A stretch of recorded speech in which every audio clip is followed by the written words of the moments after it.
जिनके दिल में महराज जी बसे हुए हैं और जिनको इंतजार था उनका इंतजार खत्म हुआ। महराज जी बाहर आ चुके हैं और अब उम्मीद है कि जिस तरीके से वो आवाज उठाते रहे हैं लोगों के लिए आगे भी उठाएंगे और मिलके काम करेंगे, बेहतरी के लिए काम करेंगे। मैं एक चीज जानता हूँ, देखिए मुझे महराज जी को मैं बाकी जितने भी असेंबली में एमएलए हैं उन सबसे 2% ज्यादा ही जानता हूँ मैं महराज जी को। दिल का साफा इंसान है, साफ सुथरा इंसान है।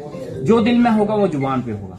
वो सियासतदान नहीं है कि दिल में जहर रखेंगे और मुंह पे मिठाई बांटेंगे, वैसा नहीं है। दिल में जहर होगा तो मुंह में भी जुबान से भी जहर नहीं निकलेगा।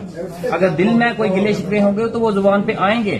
और सच्चे और ईमानदार इंसान की यही पहचान होती है। इन्होंने हमेशा अपने अवाम की बात की, अवाम के लिए लड़े, अवाम के हक के लिए आगे आए और जिसका नतीजा आपने देख लिया इनको क्या मिला। लेकिन मैं बीजेपी वालों को आज शुक्रिया अदा जरूर करना चाहूंगा।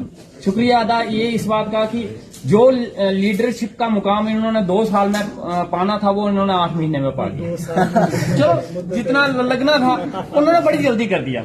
बड़ी जल्दी उन्होंने पूरे जम्मू कश्मीर का नहीं पूरे हिंदुस्तान का एक चेहरा बना के उन्होंने दे दिया पूरे इंडिया को। तो अगर ऐसे ही बीजेपी करती रही तो आने वाले और पता नहीं कितने लीडर तैयार करके देंगी। ये महराज मलिक की एक सोच है।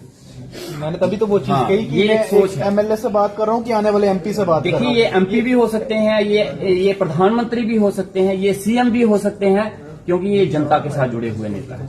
जब तक जो इंसान जनता के साथ जुड़ा है जनता उसको कहीं पे भी पहुंचा सकती है।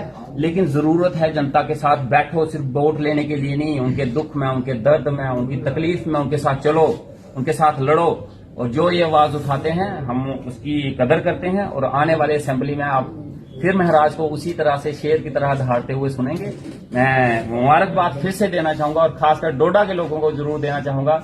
और आप मेरा बनी डोडा से लगता है। और जब ये श्रीनगर वाला रूट बंद हो गया था बरसात की वजह से, सारी डोडा की ट्रैफिक बनी से होके जाती थी। तो आप ही की वजह से हाँ, आपको भी मेरे से उधर से लेके गए थे डॉक्टर साहब। वो स्टेटमेंट मैंने आपको बताता हूँ। जब वो डोडा से जब वो रूट बंद हो गया, डोडा से वहां जाते थे तो एक बार क्या हो गया, मैं गाड़ी लेके जा रहा था तो उधर से डोडा की कोई गाड़ी आ रही थी, वो मुर्गों वाली गाड़ी थी, वो पठानकोट जा रहा था। वो वापस मुड़ा और मेरी गाड़ी का पीछा करने लगा। हमने ध्यान नहीं दिया, मेरी सिक्योरिटी वाला बोलने लगा कोई ये गाड़ी वाला ये गया था डोडा का, ये वापस आ रहा है। मैंने कहा कुछ होगा काम इसको। मैंने कहा ये मेरा तो जान पहचान वाला है नहीं। फिर दोबारा ध्यान दिया तो वो आ रहा है और हार्न बजा रहा है।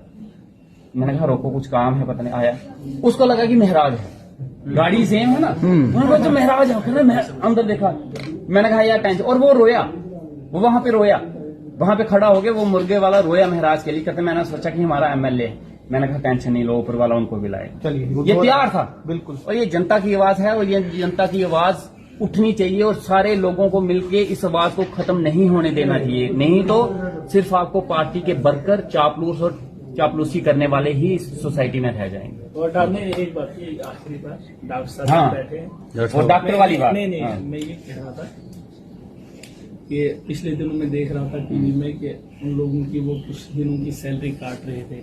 हाँ, डॉक्टरों की उसमें वो बड़ा प्रोटेस्ट कर रहे थे। मैं कह रहा हूँ वो 1 दिन या 2 दिन की सैलरी के लिए प्रोटेस्ट कर रहे हैं ना। मैं तो चाहता हूँ कि उनको ज्यादा से ज्यादा तनख्वाह मिले। अगर वो 2 दिन के लिए लड़ रहे हैं, उनको अगर 10,000 है 20,000 होना चाहिए।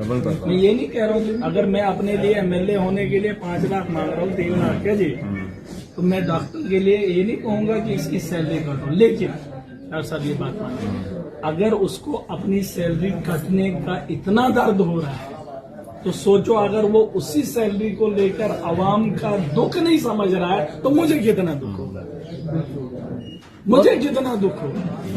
मैं उनके साथ शाना बशाना हूं। एनआरएचएम हो या नए डॉक्टर्स लाने हो या कुछ भी है इशू, चाहे वो एजुकेशन के रिलेटेड है, हेल्थ के रिलेटेड है, रिक्रूटमेंट के रिलेटेड है या किसी की जॉब पॉलिसी के रिलेटेड है, बाई गाइड करके कहता हूं मैं हर आदमी का मुस्तकबिल सिक्योर देखना चाहता हूं, बेहतर। ये मेरा अपना मानना है। मैंने कहा जज होता तो फैसले करते देर नहीं करता, क्योंकि हम उस पार्टी के साथ हैं, उस सोच के साथ हैं जिसने दिल्ली के अंदर 5 साल बिजली खरीदी पंखे की चोट पे कहता। दिल्ली के अंदर हमने सबसे बेहतर हॉस्टल बनाए अमेरिका देखने आए। दिल्ली के अंदर हमने एक बेहतरीन गवर्नमेंट स्कूल घर बनाए दुनिया देखने आए। अब उसको शीश महल बोल के जेल डाल दिया, वो बोल के डाल दिया शराब के। अब आपको भी देखने के लिए पूरी दुनिया आएगी, अमेरिका भी आएगा आपको। अब नहीं, मैं ये चाहता हूँ कि बदलाव आए। अब डॉक्टरों से गुजारिश करें, आपके जो मुद्दे हैं मैं उठाऊंगा, आप उठाएंगे, आप तो डॉक्टर भी, लेकिन ये जो यूनिफॉर्म वाला है, देखिए ये यूनिफॉर्म ये मैं इसका पूरे मेडिकल डिपार्टमेंट के सभी लोगों से बोलना चाहूंगा, ये पहनना एक इज्जत की बात है। बड़ी मुश्किल से मिलता है ये अपरण, ये कोई छोटी मोटी चीज है, इसमें पहनने में शर्म किस बात की? पहनिए, बड़ी ईमानदारी से कमाई हुई चीज है ये। लोग तरसते हैं इस अपरण के लिए। मजेदार बात बताऊं, जब